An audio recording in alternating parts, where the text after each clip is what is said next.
الرحمن الرحیم، السلام علیکم۔ میں محمد حنزلہ اور آپ دیکھ رہے ہیں میرا یوٹیوب چینل۔ ناظرین، کچھ اپڈیٹ سامنے آ رہی ہیں، آپ کے سامنے رکھنی ہیں۔ سب سے پہلے فارمولہ بنایا جا رہا ہے کہ حکومت کس طرح بنائی جائے۔ الیکشن کے نتائج کے اندر جو تاخیر ہو رہی ہے، اس تاخیر کی بھی ایک وجہ ہے۔ نارملی اگر آپ دیکھیں تو الیکشن کے نتائج کا اعلان ایک دن کے اندر ہو جاتا ہے۔ ایسا کبھی نہیں ہوا کہ دو دن تک الیکشن کے مکمل نتائج کا اعلان نہ ہو۔ الیکشن کے بعد حکومت بنانے کا جو فارمولہ ہے اس کو مکمل طریقے سے فائنلائز کرنا ہے، اور الیکشن کے نتائج کے مکمل اعلان سے پہلے یہ کوشش کی جا رہی ہے کہ میکسیمم لوگوں کو خریدا جا سکے، اور اس کے بعد جب الیکشن کے نتائج کا مکمل اعلان ہو تو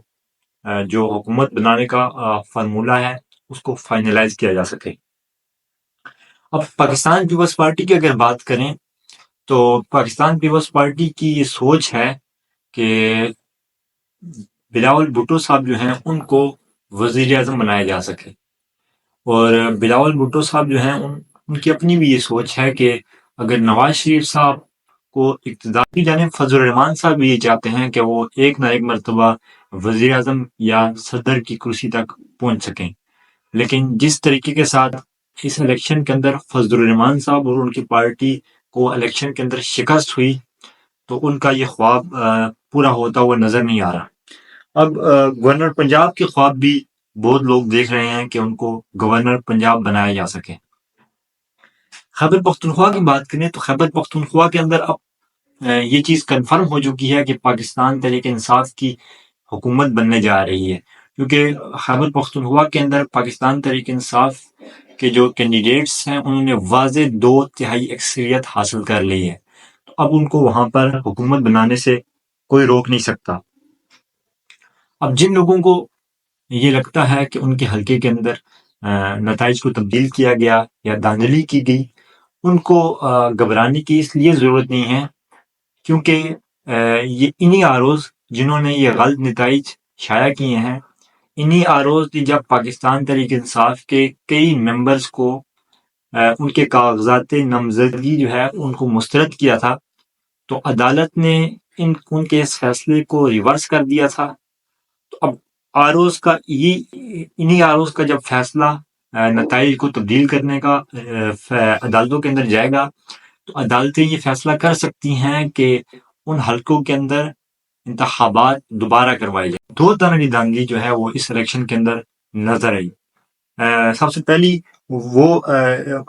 جو دھاندلی کی قسم ہے وہ یہ ہے کہ وہ حلقہ جہاں پر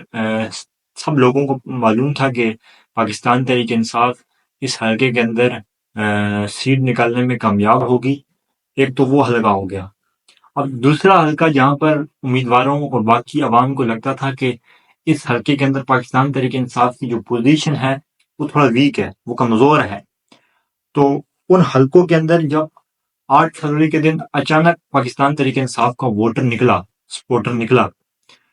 تو نتائج یکسر تبدیل ہو گئے، اور وہاں پر پاکستان تحریک انصاف جب بھاری اکثریت حاصل کر رہی تھی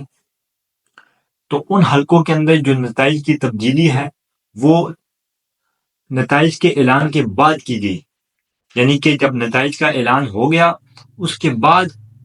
نتائج کے اندر تبدیلی کی گئی، تو اس وجہ سے فارم 45 اور فارم 47 کے اندر ڈفرنس آ گیا۔ اب جب یہ ڈفرنس آ گیا تو ان حلقوں کے اندر جو امیدوار ہیں جو اپیل میں گئے ہوئے ہیں تو ان کو پاکستان تحریک انصاف کی جو سیٹ ہے وہ واپس مل سکتی ہے، یہ واضح امکان ہے۔ اب وہ حلقے جہاں پر پاکستان تحریک انصاف کے جو امیدوار تھے ان کو یقین تھا کہ یہاں پر پاکستان تحریک انصاف کی سیٹ جو ہے وہ ایزیلی نکل آئے گی، یہاں پر ان کی پوزیشن سٹرونگ ہے، تو اس حلقے کے اندر سسٹمیٹک کرپشن کی گئی، سسٹمیٹک دھاندلی کی گئی،